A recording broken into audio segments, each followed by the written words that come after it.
The rest is history. We know all about the Hitler concentration camps and the incineration of hundreds of thousands of Jews, not the 6 million, nor even the 600,000 claimed by the conspirators, but it was enough. And here let me reiterate how little the internationalist bankers, the Rothschilds, Schiffs, Lehmans, Warburgs, Baruchs, care about their racial brethren who were the victims of their nefarious schemes. In their eyes, the slaughter of the several 100,000 innocent Jews by Hitler didn't bother them at all. They considered it a necessary sacrifice to further their Illuminati one-world plot, just as the slaughter of the many millions in the wars that followed was a similar necessary sacrifice. And here is another grisly detail about those concentration camps. Many of the Hitler soldier executioners in those camps had previously been sent to Russia to acquire their arts of torture and brutalization so as to emphasize the horrors of the atrocities. All this created a new worldwide hatred for the German people, but it still did not provide a cause for war. Thereupon Hitler was incited to demand the Sudetenland. You remember how Chamberlain and the then diplomats of Czechoslovakia and France surrendered to that demand. That led to further Hitlerian demands for territories in Poland and in the French Saar territories. Those demands were rejected. Then came his pact with Stalin. Hitler had been screaming hatred against communism. Oh, how he ranted against communism. But actually, Nazism was nothing but socialism, and communism is, in fact, socialism. But Hitler disregarded all that. He entered into a pact with Stalin to attack and divide Poland between them. While Stalin marched into one part of Poland, for which he was never blamed, the Illuminati mastermind saw to that, Hitler launched a blitzkrieg on Poland from his side. The conspirators finally had their new world war, and what a horrible war it was. And in 1945, the conspirators finally achieved the United Nations, their new housing for their one world government. And truly amazing, all of the American people hailed this foul outfit as a holy of holies. Even after all the true facts about how the UN was created were revealed, the American people continued to worship that evil outfit. Even after Alger Hiss was unmasked as a Soviet spy and traitor, the American people continued to believe in the UN. Even after I had publicly revealed the secret agreement between Hiss and Molotov that a Russian would always be the head of the military secretariat, and by that token, the real master of the UN, most of the American people continued to believe that the UN could do no wrong. Even after Tocqueville, the first Secretary General of the UN, confirmed that Hiss-Molotov secret agreement in his book For the Cause of Peace, the vast majority of our people refused to lose faith in the UN. Even after the truth about the Korean War was revealed, how the Russian General Vasiliev, head of that UN military secretariat, was given a leave of absence by the UN so that he could take command of the North Koreans and Red Chinese who were fighting the so-called UN police action under our own General MacArthur, who by orders of the UN was fired by the pusillanimous Truman in order to prevent his winning that war. Our people still believed in the UN. Despite our 150,000 sons who were murdered and maimed in that war, the people continued to regard the UN as a sure means for peace. Even after it was revealed in 1951 that the UN, using our own American soldiers under UN command and the UN flag, in collusion with our traitorous State Department and the Pentagon, had been invading many small cities in California and Texas in order to perfect their plan for the complete takeover of our country, most of our people brushed it off and continued their belief that the UN is a holy of holies? Do you know that the UN Charter was written by traitor Alger Hiss, Molotov, and Wyszynski? That Hiss and Molotov had made that secret agreement that the military chief of the UN was always to be a Russian appointed by Moscow? Do you know that at their secret meetings at Yalta, Roosevelt and Stalin, at the behest of the Illuminati, operating as the CFR, decided that the UN must be placed on American soil? Do you know that most of the UN Charter was copied intact, word for word, from the Marx Manifesto and Russia's so-called Constitution? Do you know that the only two senators who voted against the UN so-called treaty were the only two senators who had read it?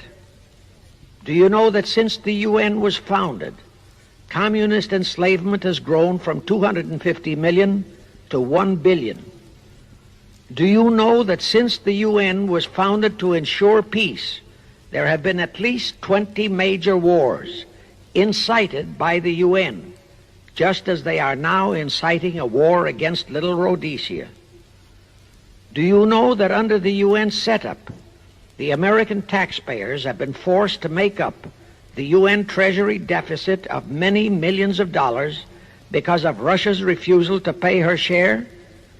Do you know that the UN has never passed a resolution condemning Russia or her so-called satellites, but always condemns our allies? Do you know that J. Edgar Hoover said, "The overwhelming majority of the communist delegations to the UN are espionage agents"? And now, 66 senators voted for a consular treaty to open our entire country to Russian spies and saboteurs. Do you know that the UN helps Russia's conquest of the world by preventing the free world from taking any action whatsoever except to debate each new aggression in the UN General Assembly? Do you know that at the time of the Korean War, there were 60 nations in the UN, yet 95% of the UN forces were our American sons, and practically 100% of the cost was paid by the United States taxpayers? And surely you know that the UN policy during the Korean War was to prevent us from winning that war. Do you know that all the battle plans of General MacArthur had to go first to the UN to be relayed to Vasiliev, commander of the North Koreans and Red Chinese, and that any future wars fought by our sons under the UN flag would have to be fought under the control of the UN Security Council? Do you know that the UN has never done anything about the 80,000 Russian Mongolian troops that occupy Hungary? Where was the UN when the Hungarian freedom fighters were slaughtered by the Russians? Do you know that the UN and its peace army turned the Congo over to the communists? Do you know that the UN's own so-called peace force was used to crush, rape, and kill the white anti-communists in Katanga? Do you know that the UN stood by and did nothing while Red China invaded Laos and Vietnam? That it did nothing while Nehru invaded Goa and other Portuguese territories? Do you know that the UN was directly responsible for aiding Castro? That it does absolutely nothing about the many thousands of Cuban youngsters who are shipped to Russia for communist indoctrination? Do you know that Adlai Stevenson, of all people, said the free world must expect to lose more and more decisions in the UN? Do you know that the UN openly proclaims that its chief objective is one world government, which means one world laws, one world court, one world army, one world navy, one world air force, one world schools, and a one world church in which Christianity would be prohibited? Do you know that a UN law has been passed to disarm all American citizens and to transfer all our armed forces to the UN? Such a law was secretly signed by Saint Jack Kennedy in 1961. Do you realize how that fits in with Article 47, Paragraph 3 of the UN Charter, which states, I quote, "The Military Staff Committee of the UN shall be responsible through the Security Council for the strategic direction of all armed forces placed at the disposal of the Security Council," unquote. And when and if all our armed forces are transferred to the UN, your sons would be forced to serve and die under UN command all over the world. This will happen unless you fight to get the U.S. out of the UN. Do you know that Congressman James B. Utt has submitted a bill to get the U.S. out of the UN and a resolution to prevent our president from forcing us to support the UN embargoes on Rhodesia? Well, he has, and many people all over the country are writing to their representatives to support the Utt bill and resolution. And did you know that to offset the Utt bill and resolution, 50 congressmen, spearheaded by Schweiker and Moorhead of Pennsylvania, have introduced a bill to immediately transfer all our armed forces to the UN? Can you imagine such brazen treason? Is your congressman one of those 50 traitors? Find out and take immediate action against him and help Congressman Utt. Now, do you know that the National Council of Churches passed a resolution in San Francisco which states that the United States will soon have to subordinate its will to that of the UN, and that all American citizens must be prepared to accept it? Is your church a member of the National Council of Churches? In connection with that, bear in mind that God is never mentioned in the UN Charter, and their meetings are never opened with prayer. The creators of the UN stipulated in advance that there should be no mention of God or Jesus Christ in the UN Charter or in its UN headquarters. Does your pastor subscribe to that? Find out. Furthermore, do you know that the great majority of the so-called nations in the UN are anti-Christianity? That the UN is a completely godless organization by orders of its creators, the CFR Illuminati. Now, have you heard enough of the truth about the Illuminati's United Nations? Do you want to leave your sons and our precious country to the unholy mercy of the Illuminati's United Nations? If you don't, write, telegraph, or phone your representatives and senators that they must support Congressman Utt's bill to get the U.S. out of the UN and the UN out of the U.S. Do it today, now, before you forget. It is the only salvation for your sons and for our country. Now I have one more vital message to deliver. As I told you, one of the 4 specific assignments Rothschild gave Jacob Schiff was to create a movement to destroy religion in the United States, with Christianity to be the chief target. For a very obvious reason, the Anti-Defamation League wouldn't dare to attempt it, because such an attempt could create the most terrible bloodbath in the history of the world, not only for the ADL and the conspirators, but for the millions of innocent Jews.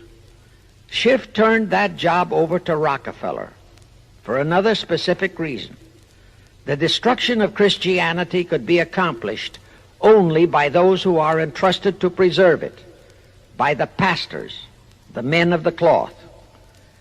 As a starter, John D. Rockefeller picked up a young so-called Christian minister by the name of Dr. Harry F. Ward, Reverend Ward, if you please.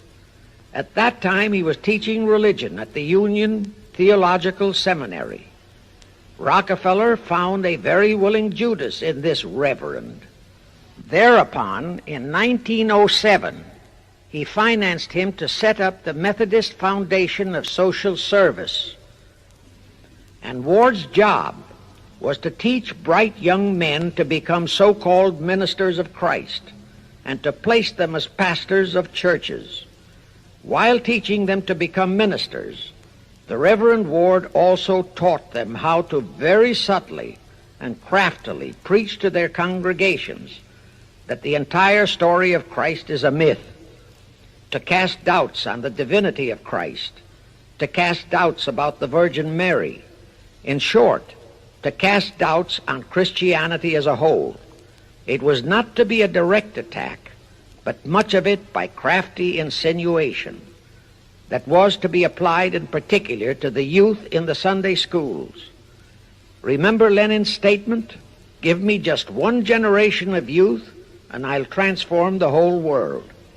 Then, in 1908, the Methodist Foundation of Social Service, which incidentally was America's first Communist Front organization, changed its name to the Federal Council of Churches. By 1950, the Federal Council of Churches was becoming very suspect. So in 1950, they changed the name to the National Council of Churches. Do I have to tell you more about how this National Council of Churches is deliberately destroying faith in Christianity? I don't think so. But this I will tell you. If you are a member of any congregation whose pastor and church are members of this Judas organization, your contributions are helping the Illuminati's plot to destroy religion and your faith in God and Jesus Christ. Thus you are deliberately delivering your children to be indoctrinated with disbelief in God and church, and which can easily transform them into atheists. Find out immediately if your church is a member of the National Council of Churches, and for the love of God and your children, if it is, withdraw from it at once. However, let me warn you, that same destroy religion process has been infiltrated into other denominations. If you have seen the Negro March on Selma and other such demonstrations, you have seen how the Negro mobs are led and encouraged by ministers and even Catholic priests and nuns who march along with them. As a matter of fact, the Mormon Church is about the only one I know of that is clean of that kind of Judas infiltration. But of course, there are many individual churches and pastors who are honest and sincere. Find one such for yourself and for your children. Incidentally, this same Reverend Harry F. Ward was also one of the founders of the American Civil Liberties Union, a notorious pro-communist organization. He was the actual head of it from 1920 to 1940. He also was a co-founder of the American League Against War and Fascism, which, under Browder, became the Communist Party of the United States. In short, Ward's entire background reeked of communism, and he was identified as a member of the Communist Party. He died a vicious traitor to both his church and country. And this was the man old John D. Rockefeller picked and financed to destroy America's Christian religion in accordance with the orders given to Schiff by the Rothschilds. In conclusion, I have this to say.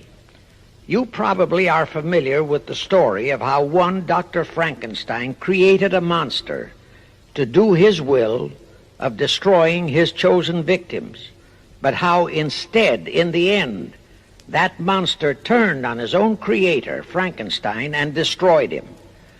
Well, the Illuminati, CFR, has created a monster called the United Nations, who, supported by their minority groups, rioting Negroes, the traitorous mass communications media, and the traitors in Washington, was created to destroy the American people. Well, we know all about that many-headed Hydra monster. We know the names of those who created that monster. We know all their names.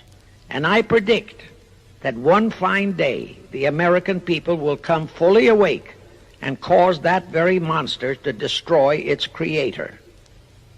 True, the majority of our people are still being brainwashed, deceived, and deluded by our traitorous press, TV, and radio, and by our traitors in Washington.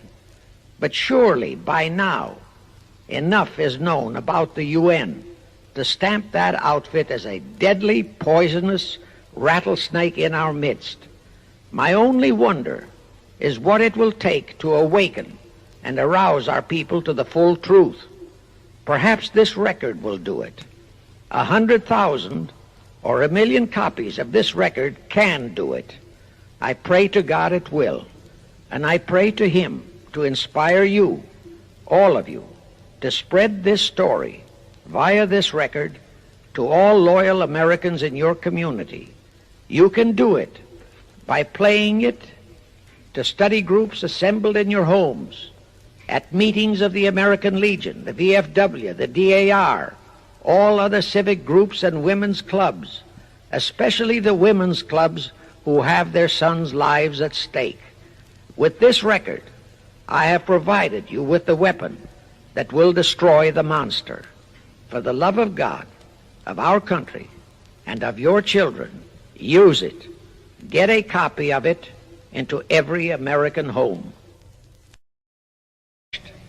Bear in mind that they permitted Hitler, a liberal socialist himself, who was financed by Krupp, Kennedy, the Warburgs, and the Rothschilds, to incinerate 600,000 Jews.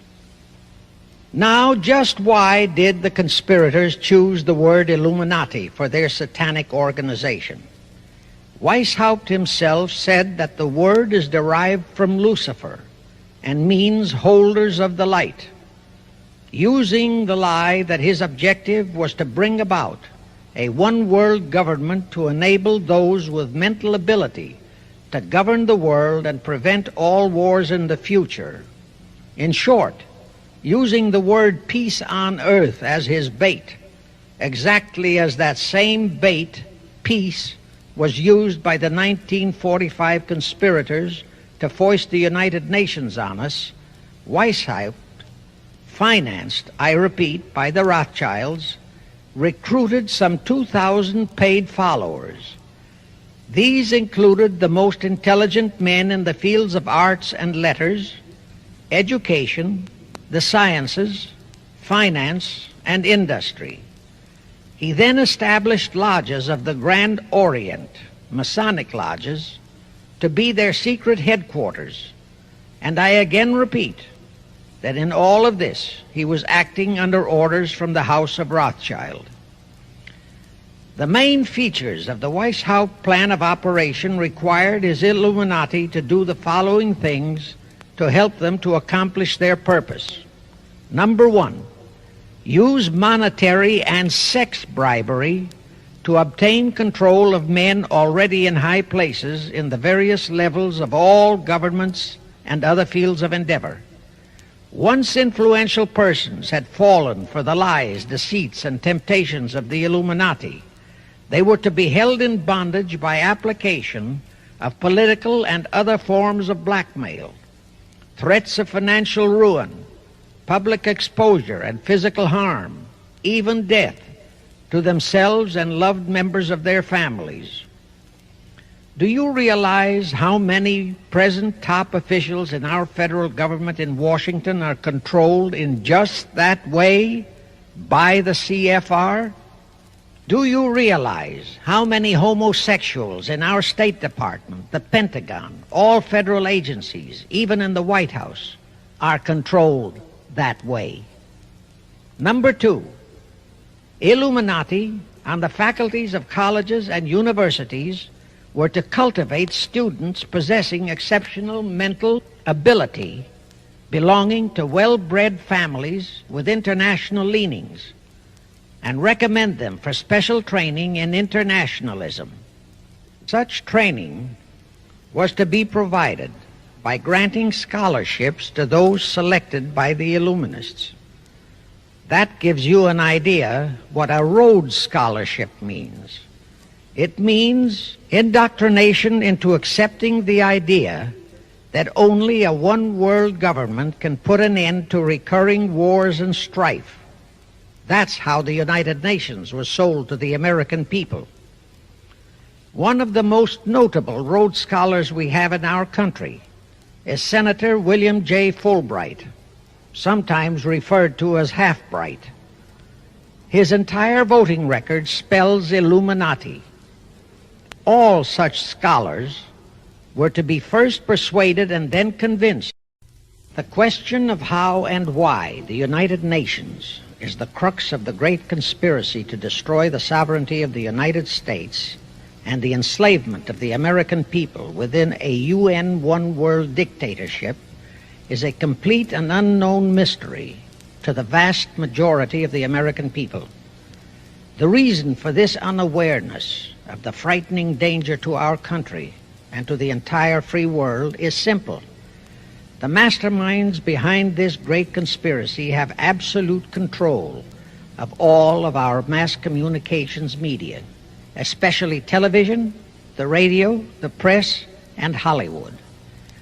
We all know that our State Department, the Pentagon, and the White House have brazenly proclaimed that they have the right and the power to manage the news, to tell us not the truth, but what they want us to believe. They have seized that power on orders from their masters of the great conspiracy. And the objective is to brainwash the people into accepting the phony peace bait to transform the United States into an enslaved unit of the United Nations one-world government. First of all, bear in mind that the so-called UN police action in Korea, fought by the United States, in which 150,000 of our sons were murdered and maimed, was part of the plot, just as the undeclared by Congress war in Vietnam, in which our sons are dying, is part of the plot, just as the plot against Rhodesia and South Africa, in which our sons will be dying, is part of the UN plot. However, the vitally important thing for all Americans, all you mothers of the boys who died in Korea and are now dying in Vietnam, to know is that our so-called leaders in Washington, whom we elected to safeguard our nation and our Constitution, are the betrayers, and that behind them are a comparatively small group of men whose sole objective is to enslave the whole world of humanity in their satanic plot of one world government. Now, in order to give you a very clear picture of this satanic plot, I will go back to its beginning, clear back in the middle of the 18th century, and name the men who put that plot into action, and then bring you down to the present, today's status of that plot. Now, as a matter of further intelligence, a term used by the FBI, let me clarify the meaning of the expression, "He is a liberal." The enemy, meaning the one-world conspirators, have seized upon that word liberal as a cover-up for their activities. It sounds so innocent and so humanitarian to be liberal. Well, make sure that the person who calls himself a liberal or is described as a liberal is not in truth a red. Now then, this satanic plot was launched back in the 1760s when it first came into existence under the name of the Illuminati. This Illuminati was organized by one Adam Weishaupt, born a Jew, who was converted to Catholicism and became a Catholic priest, and then, at the behest of the then newly organized House of Rothschild, defected and organized the Illuminati. Naturally, the Rothschilds financed that operation. And every war since then, beginning with the French Revolution, has been promoted by the Illuminati, operating under various names and guises. I say under various names and guises because after the Illuminati was exposed and became too notorious, Weishaupt and his co-conspirators began to operate under various other names. In the United States, immediately after World War I, they set up what they called the Council on Foreign Relations, commonly referred to as the CFR. And this CFR is actually the Illuminati in the United States. And its hierarchy, the masterminds in control of the CFR, to a very great extent are the descendants of the original Illuminati conspirators. But to conceal that fact, most of them changed their original family names to American-sounding names. For example, the true name of the Dillons, Clarence and Douglas Dillon, once Secretary of the U.S. Treasury Department, is Lepowski. I'll come back to all this later. There is a similar establishment of the Illuminati in England, operating under the name of the British Institute of International Affairs. There are similar secret Illuminati organizations in France, Germany, and other nations operating under different names. And all these organizations, including the CFR, continuously set up numerous subsidiary or front organizations that are infiltrated into every phase of the various nations' affairs. But at all times, the operations of these organizations were and are masterminded and controlled by the internationalist bankers, who in turn were and are controlled by the Rothschilds. The details of how they accomplished the setting up of the CFR in the United States, as also in the other nations, are far too voluminous to be described in this dissertation. But you can find it complete in News Bulletin number 122, entitled UN is Spawn of the Illuminati, and News Bulletin number 123, entitled CFR Completely Unmasked as Illuminati. Both are published by the Cinema Educational Guild, Post Office Box 46205, Hollywood, California. You can get them for 50 cents per copy by writing to that address.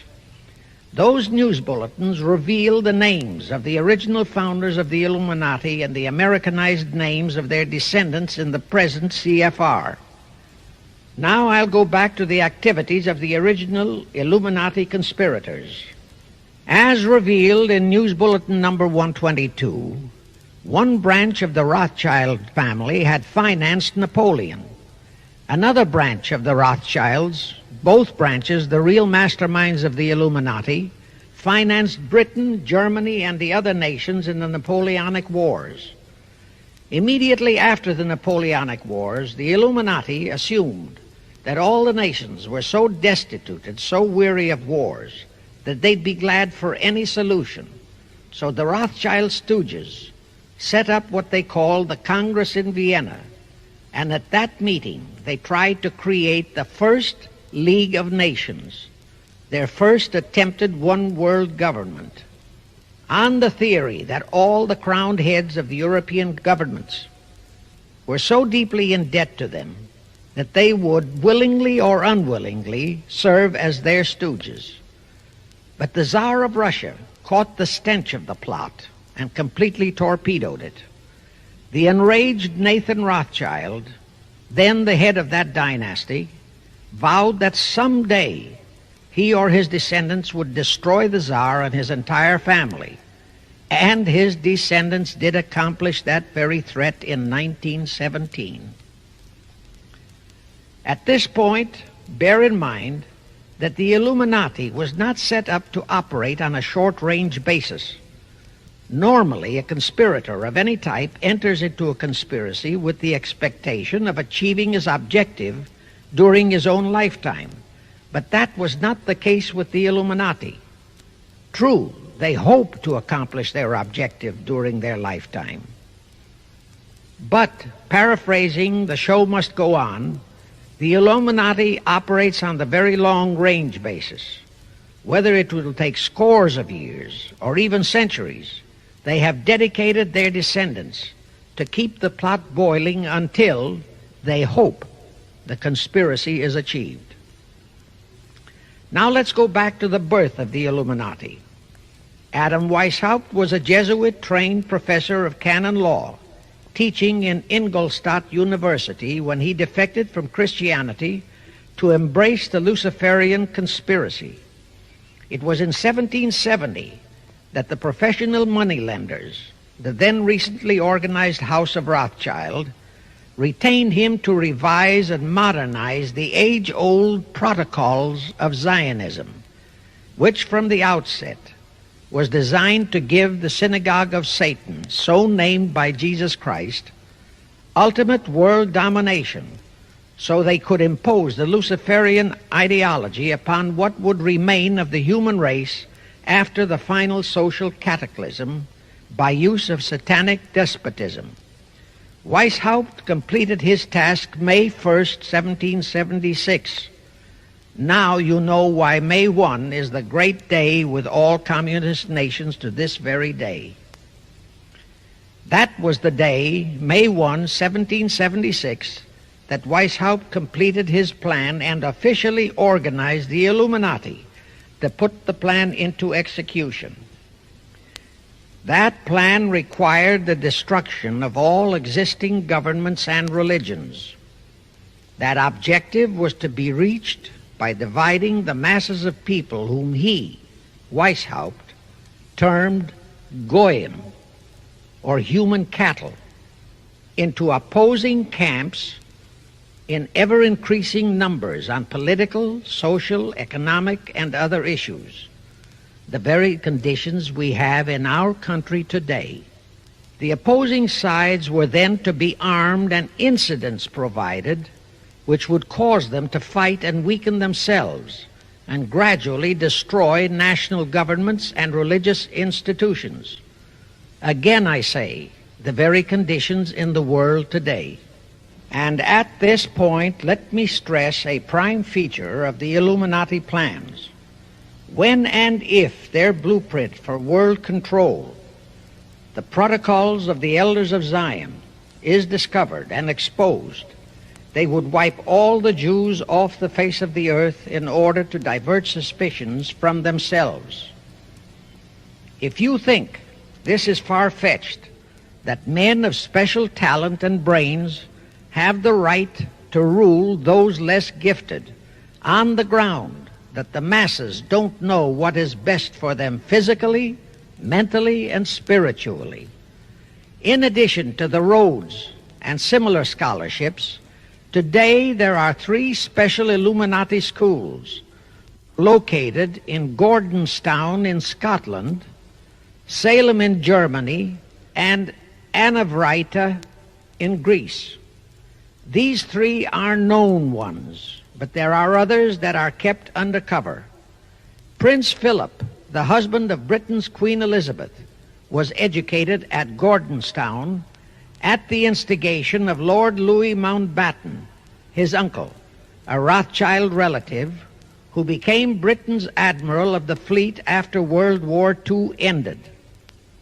Number 3, all influential people trapped into coming under the control of the Illuminati, plus the students who had been specially educated and trained, were to be used as agents and placed behind the scenes of all governments as experts and specialists, so they would advise the top executives to adopt policies which would, in the long run, serve the secret plans of the Illuminati one world conspiracy and bring about the destruction of the governments and religions they were elected or appointed to serve.